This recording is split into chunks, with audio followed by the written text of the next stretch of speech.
झारखंड के मुख्यमंत्री हेमंत सोरेन ने राजनीति में अपना वो कद इस वक्त इतना मजबूत कर लिया है। चाहे वो असम के चुनाव में हमने देखा कि किस तरह से वो बीजेपी को सीधे तौर पर चुनौती दे रहे थे। आपको बता दें कि असम में बीजेपी की सरकार है। बीजेपी ने वहाँ के आदिवासी जो हैं, जो टी ट्राइब्स के नाम से जाने जाते हैं, कुछ नहीं किया उनके लिए। उनके पास अपनी 1 इंच ज़मीन भी नहीं है। हेमंत सोरेन असम जाते हैं, चुनाव लड़ते हैं, मजबूती से चुनाव लड़ते हैं और वहाँ के आदिवासियों को ये भरोसा देते हैं कि अगर उनकी सीट जो है, नंबर ऑफ जो सीट है, जीतने के बाद इस तरह आ जाती है कि वो किंग मेकर की भूमिका में आते हैं, तो असम के सत्ता की चाबी उनके पास होगी और आदिवासियों को जो हक और अधिकार है वो दिलवाने का काम हेमंत सोरेन करेंगे। बता दें कि उनके जो पिता शिबू सोरेन बिहार से अलग होकर के जब 2000 में झारखंड बना, तो झारखंड मुक्ति मोर्चा के नाम से वो पार्टी थी और लड़ाई यही थी कि जो आदिवासी समाज के लोग हैं उनके हक और अधिकार की बात करने वाला कोई नेता या कोई अपना स्टेट हो, जहाँ पर जो सबसे ऊपर से जो भी योजनाएं, जो भी सुविधाएं पहुँचे, वो आदिवासी समाज के अंतिम व्यक्ति तक पहुँचने की जो कवायद शुरू हुई जब सरकार बनी उनकी, वो शिबू सोरेन के बाद, उनके पिता के बाद हेमंत सोरेन बड़ी जिम्मेदारी से वो भूमिका को निभा रहे हैं। अगर बात करें बंगाल चुनाव की, तो असम चुनाव को निपटाने के बाद, वहाँ प्रचार करने के बाद, इस वक्त हेमंत सोरेन बंगाल में बड़ी जिम्मेदारी से अपनी भूमिका को निभा रहे हैं। किस तरह से निभा रहे हैं, क्या भूमिका रहेगी, क्यों टीएमसी को वहाँ उनकी ज़रूरत पड़ गई है, वहाँ के जो आदिवासी वोटर हैं कितना उनको अपना मानेंगे, इस मुद्दे पर बातचीत करने के लिए मेरे साथ महाखबर के संपादक सुधाकर सिंह जी मौजूद हैं। आपको पता है कि असम चुनाव हो, बिहार चुनाव हो, उत्तर प्रदेश का चुनाव हो, चाहे किसान आंदोलन हो, बड़े जो भी आंदोलन या चुनाव हैं उनमें बड़ी प्रमुखता से ये पत्रकारिता करते हैं। ज़मीनी पकड़ इतनी है कि किसी भी विधानसभा लोकसभा का पूरा हाल ये बता सकते हैं। आइए बातचीत करते हैं। स्वागत है। बहुत शुक्रिया आनंद जी आपका।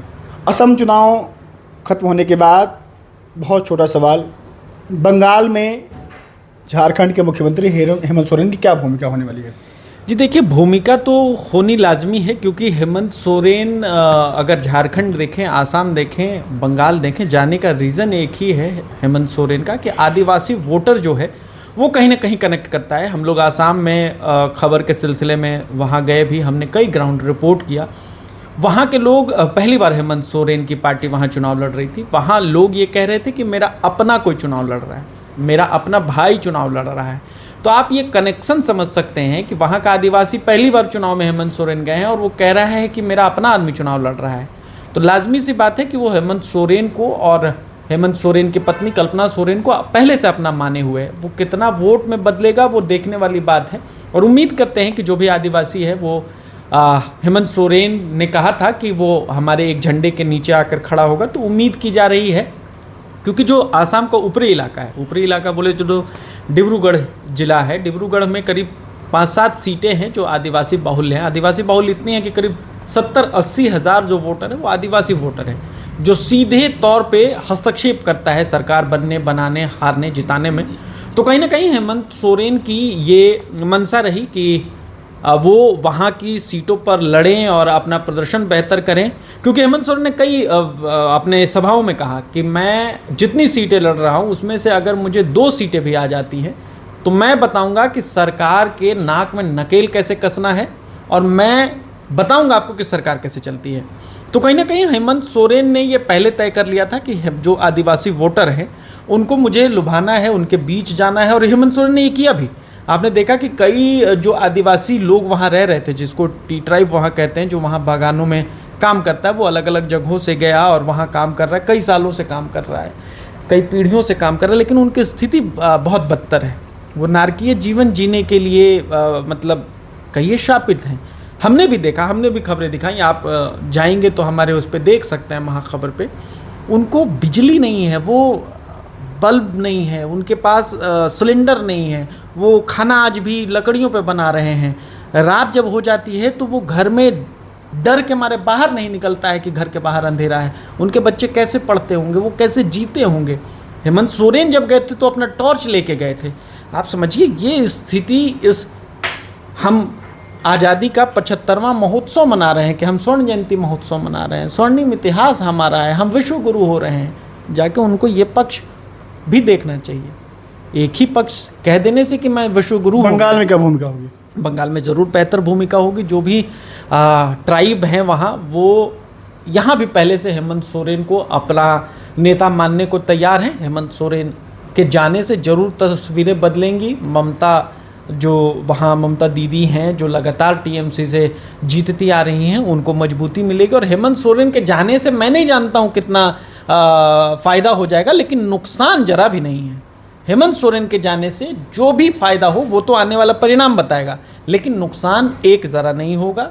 हेमंत सोरेन की ताकत, हेमंत सोरेन की जो लेगेसी है, चूँकि हेमंत सोरेन अकेला आदमी नहीं है, हेमंत सोरेन आदिवासियों का नेता है। अगर आप हेमंत सोरेन को देखें तो उनके पिताजी कई अरसों से आदिवासियों के मुखालफत करते रहे। आदिवासी आप जब सर्च करेंगे तो आदिवासी आपको सबसे सीधा कौम बताया जाएगा। आपने भी खबर किया है, एक लाइन से ज़्यादा वो नहीं बोलता है। वो इतना सरल आदमी है कि उसको अपना कहने में कि ये मेरा नेता है कितना अरसा लग गया होगा। तो उसका आप समझिए, दिशोम गुरु जो थे उनके पिताजी, उनके बेटे हैं हेमंत सोरेन। तो वो कोई सोच ले कि उनका हेलीकॉप्टर रोक देगा, कोई सोच ले कि उनको चुनाव में नहीं जाने देगा, कोई सोच ले कि उनको जेल भेज देगा, तो ये बहुत मुश्किल है। सारे आदिवासियों का सेंटिमेंट हर्ट होता है और उसके बाद वो एक छत के नीचे खड़े होते हैं। और वो झारखंड चुनाव में भाजपा ने देखा कि उनको मिसफायर हो गया जब उसको जेल भेज दिया। तो हेमंत सोरेन के पीछे सारा आदिवासी एक साथ खड़े होने को तैयार है और बंगाल चुनाव में भी इसका देखने को असर मिलेगा। आपसे आखिरी सवाल होगा, हेमंत सोरेन के पिताजी शिबू सोरेन बहुत बड़ा नाम, ये कहते हैं ना कि फीलिंग द शो, जो गैप है उसको भरने में क्या उस नक्शे कदम पर अभी तक जितना भी रहा है, जिनका राजनीतिक करियर रहा है, हेमंत सोरेन सही दिशा में चल रहे हैं? हेमंत सोरेन बिल्कुल सही दिशा में चल रहे हैं। हेमंत सोरेन ने आदिवासियों को मंच पर आकर कहा, कई दफ़े कहा कि हेमंत सोरेन आदिवासियों का बेटा है, आदिवासियों का भाई है। आदिवासियों के लिए कई योजनाएं चल रही हैं, स्टूडेंट क्रेडिट कार्ड से लेके ऐसी कई गुरुजी के नाम से कई योजनाएं चल रही हैं। उन्होंने कहा कि विदेश बच्चों को पढ़ना होगा तो आदिवासी के बच्चे अब विदेश पढ़ने जाएंगे। मैया सम्मान योजना जैसी चीज़ें चल रही हैं, अबुआ आवास जैसी योजनाएं चल रही हैं। तो हेमंत सोरेन ने लगातार आदिवासियों के लिए काम किया है और आगे भी काम करते रहने के लिए एकदम कटिबद्ध लगे हुए हैं। अभी भी हेमंत सोरेन की स्थिति परिस्थिति ये है कि आदिवासी वोटर जो है पूरे झारखंड का करीब करीब 20 से 30% है। उसके बीच में बहुत लोकप्रियता हेमंत सोरेन की और वो घट नहीं रही है। मैंने कहा जेल जाने के बाद हेमंत सोरेन के जो आदिवासियों का सेंटिमेंट था, हमने खबर भी की है, वो हमारे चैनल पे आप देख सकते हैं। उसमें उन्होंने कहा कि आदिवासी का बेटा जेल गया और उसका बदला हम लेंगे।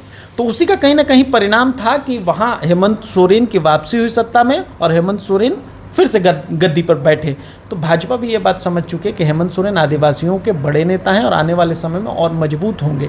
अभी मैं आपको बता रहा हूँ कि आने वाले और सालों में, आने वाले भविष्य में भी झारखंड से अभी स्थिति नहीं है कि हेमंत सोरेन सत्ता से जा रहे हैं।